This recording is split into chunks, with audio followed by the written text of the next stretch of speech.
सभी को जय जिनेंद्र। आज हम दशलक्षण धर्म के बारे में जानेंगे। दशलक्षण धर्म के पहले धर्म इस शब्द का अर्थ क्या होता है।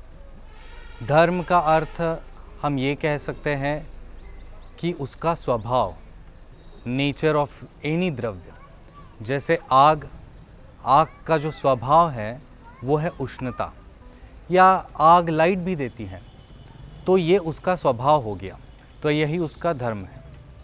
हमारे आत्मा का भी धर्म है। वो क्या है, या आत्मा के धर्म को प्राप्त करने के लिए जो मार्ग है वो क्या है, ये सारी चीज़ें हम आज दश धर्म के ऊपर देखेंगे। जब भी हम कोई गंतव्य तक पहुंचना चाहते हैं या किसी चीज़ को समझने की कोशिश करते हैं, या यूँ कहे आध्यात्मिक दृष्टि से हम अगर मोक्ष जाने की इच्छा रखते हैं, कुछ भी समझने के लिए हमारे पास विवेक का होना बहुत ज़रूरी है। विवेक अर्थात क्या, सही और गलत इन दोनों के बीच में जो लकीर है उसका सही बोध होना। मतलब सही क्या है और गलत क्या है। जब तक ये नहीं होगा तब तक हम सही डायरेक्शंस में नहीं जा सकते। ये विवेक कब आता है और किसे आता है? जिस व्यक्ति के पास क्रोध नहीं हो वही व्यक्ति सही विवेकी माना जाता है। तो पहली चीज़ क्या है मोक्ष मार्ग में? तो पहला आपके पास विवेक होना चाहिए, मतलब कि क्रोध आपका बहुत ही कम होना चाहिए। जो क्रोध का ना होना जो धर्म प्रकट करता है आत्मा का, उसे उत्तम क्षमा धर्म कहते हैं। प्रैक्टिकल अगर देखा जाए तो किसी पर अगर हमें क्रोध आता है तो क्रोध आने के बाद हमें ये चिंतन में लाना चाहिए कि ये क्रोध मेरे विवेक को नष्ट कर रहा है और मैं यहाँ से आगे नहीं जा सकता, इसीलिए उसको क्षमा करें या फिर उससे क्षमा मांगे। ये उत्तम क्षमा धर्म है। हम आज दश धर्म को अलग पर्सपेक्टिव से देख रहे हैं। ये पहला कषाय क्रोध हमने आज नष्ट करने का अभ्यास किया। दूसरे दिन जो भी विद्या और ज्ञान है जिस गंतव्य तक पहुंचने के लिए, उसको ग्रहण करने के लिए पहले उसको श्रेष्ठ मानना पड़ेगा। उसके प्रति अपने विनय भाव प्रकट करने पड़ेंगे, अपने भीतर उसके लिए विनय लाना पड़ेगा। जो व्यक्ति मानी हो, जिसके पास अहंकार हो, मान हो, वो व्यक्ति कभी भी विनयवान नहीं हो सकता, और जो विनयवान नहीं हो सकता वो कभी भी उस विषय में ज्ञान ग्रहण नहीं कर सकता। जो पहला क्रोध नष्ट होने के बाद हमारे पास जो विवेक उत्पन्न हुआ है, उसके बाद नेक्स्ट स्टेप हमारी रहेगी क्या? वो है उत्तम मार्दव धर्म, अर्थात मान को कम करना। अपने मान कषाय को हटा करके जो भी ज्ञान है, जिस ज्ञान के साथ हम मोक्ष को प्राप्त करेंगे या मोक्ष मार्ग पर चलेंगे, वो ज्ञान उसको प्राप्त करने के लिए उसके प्रति विनय भाव प्रकट करना उत्तम मार्दव धर्म। और दो कषाय हैं, वो है मायाचारी और चौथा लोभ। मायाचार अर्थात मैं जो बोल रहा हूँ क्या वही मेरे मन में है? कदाचित नहीं होगा। वो मेरे चेहरे पर कुछ अलग दिख रहा हो, कुछ वचन में अलग दिख रहा हो, या मेरी बॉडी लैंग्वेज में अलग दिख रहा हो, इसको कहते हैं मायाचारी। हम किसी को अच्छा बोल रहे हैं उसके सामने, लेकिन मन में उसके प्रति बहुत कलुषित भाव रहना, ये मायाचारी है। क्या मायाचारी व्यक्ति किसी ध्येय तक पहुंच सकता है? कभी भी नहीं, बिल्कुल भी नहीं।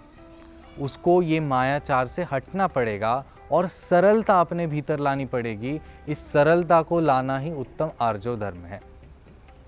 चौथा धर्म है उत्तम शौच। जब हम शौच इस वर्ड को यूज़ करते हैं, हालांकि गलत जगह पे यूज़ करते हैं, इसका अर्थ जो अनवांटेड चीज़ है, जो नहीं होनी चाहिए हमारे भीतर, उसको छोड़ देना, उसको कहते हैं शौच। वैसे ही आत्मा में लोभ कषाय हमेशा रहती है। तो लोभ कषाय को हम छोड़ना चाहते हैं। छोड़ना, ये जो पुरुषार्थ कर रहे हैं, और पुरुषार्थ करने के बाद जब लोभ हमारे भीतर से कम होता है और जो धर्म प्रकट होता है, वो है उत्तम शौच धर्म। अब पांचवा जो धर्म है, अब चारों कषाय तो हमारे नष्ट हो गए। अब चारों कषाय जानने के बाद जो प्रक्रिया है, वो प्रक्रिया सत्य को जानने की है। सत्य क्या है? क्या भगवान सत्य है? क्या मैं सत्य हूँ? क्या ये शरीर सत्य है? तो सत्य क्या है? तो भगवान कहते हैं मैं सत्य हूँ, लेकिन जितना मैं सत्य हूँ उतना तुम भी सत्य हो। अर्थात तुम में और मुझ में वैसे ज़्यादा कोई अंतर नहीं है, कोई ज़्यादा भेद नहीं।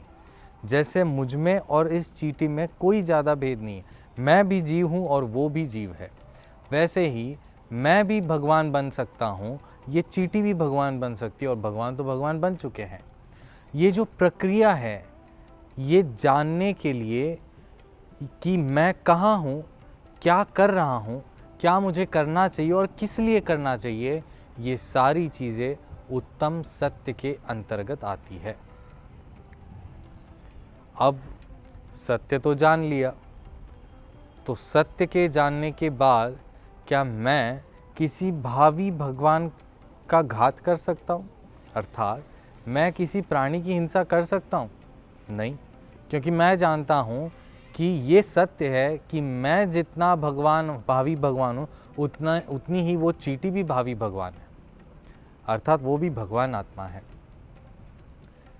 मित्रों, इस धर्म में हमें ये समझना है कि संयम अर्थात कंट्रोल, लेकिन यहाँ ये भी अर्थ है संयम अर्थात सावधान, संयम अर्थात सचेत रहना। किससे? तो वो चीज़ें जिससे हमें डिस्ट्रैक्शन उत्पन्न होता है, जो हमें बुरे चीज़ों में हमारा ध्यान खींचता है, हमें आकर्षित करता है, जैसे किसी की हिंसा करना, जैसे विषय कषायों में जाना। तो यहाँ पे संयम दो प्रकार के बताए गए हैं, एक प्राणी संयम, दूसरा इंद्रिय संयम। प्राणी संयम अर्थात क्या? कंट्रोल, वेर जहाँ पर हमारा और किसी अन्य जीव का परस्पर संबंध आता है। जब जैसे मैं चल रहा हूँ तो बीच में चींटी आ रही है, तो क्या मैं चींटी पर पैर दे के चलूँगा? नहीं, बिल्कुल नहीं, मैं साइड से चला जाऊँगा। ये होता है जीवों की रक्षा करना, प्राणी संयम है। और जो हमारे 5 सेंसेस है, उन सेंसेस को कंट्रोल में रखना क्या है? इंद्रिय संयम।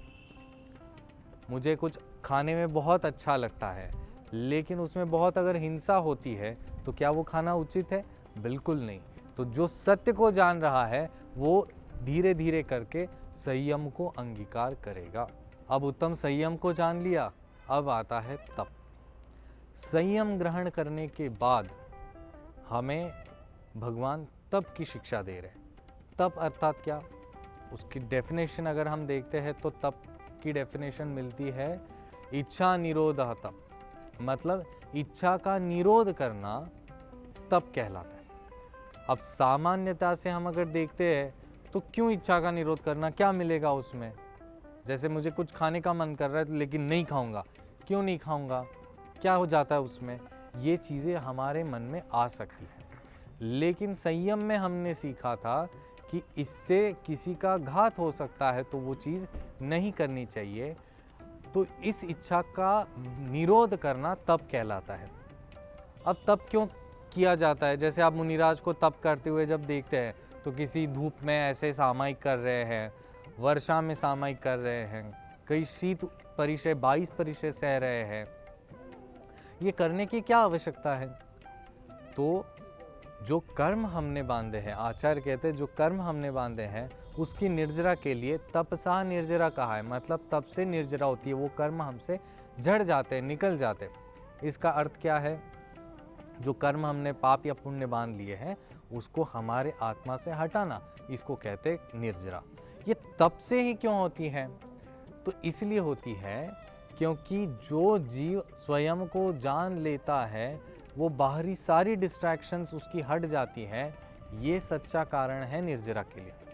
जब मुनिराज तप करते हैं, या ऐसे ही मान लीजिए आपको कहीं अगर चींटी काट लेती है तो आपका कॉन्शियसनेस उधर भागने लगता है जहाँ पर चींटी काटी है, लेकिन उसी समय अगर मैं ये पुरुषार्थ करूँ कि ये कॉन्शियसनेस मुझे शरीर से हटा करके आत्मा को लगाना है, तो ये आत्मा की ओर बढ़ने की प्रक्रिया बन जाती है।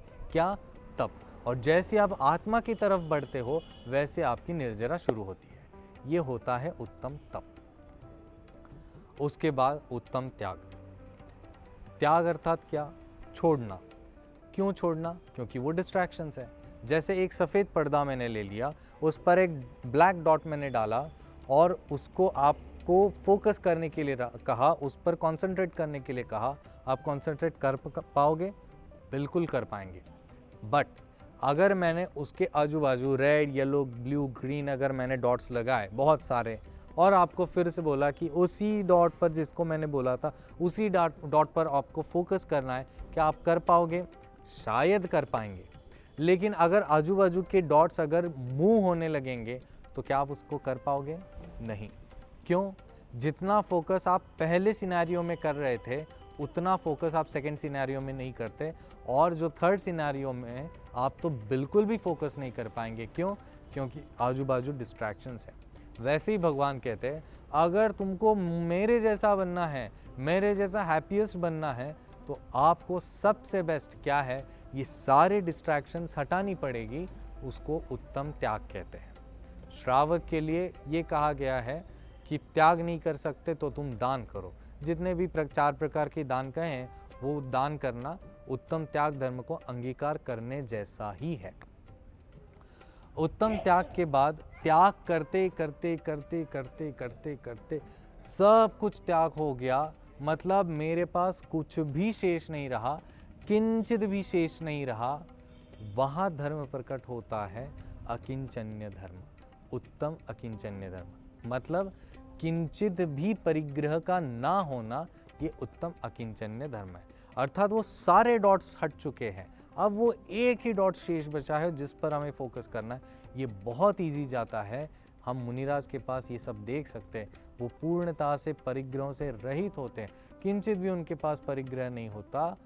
ये उत्तम अकिंचन्य धर्म है। लास्ट जो है वो उत्तम ब्रह्मचर्य। ब्रह्मचर्य इस वर्ड को हमने बहुत से कंजर्वेटिव टाइप से लिया हुआ है कि नहीं, जैसे मैं पुरुष हूँ तो स्त्री को नहीं देखूंगा, उनसे ज़्यादा संबंध नहीं रखूंगा, वासनाओं से दूर रखूंगा। ये चीज़ सही है, लेकिन क्यों इससे जोड़ा गया है उसके पहले हम ब्रह्मचर्य इस शब्द का अर्थ देखेंगे। ब्रह्म का अर्थ होता है आत्मा और चर्य का अर्थ होता है रमण करना। मतलब ब्रह्म में रमण करने वाले व्यक्ति को ब्रह्मचर्य कहा गया है या ब्रह्मचारी कहा गया है। जो व्यक्ति, जो जीव अपने आत्मा में रमण कर रहा है वो उत्तम ब्रह्मचर्य को अंगीकार कर रहा है। फिर इसको काम वासना से क्यों जोड़ा गया? क्योंकि जो जीव वासना से लिप्त रहता है, क्या वो कभी आत्मा में रमण करेगा?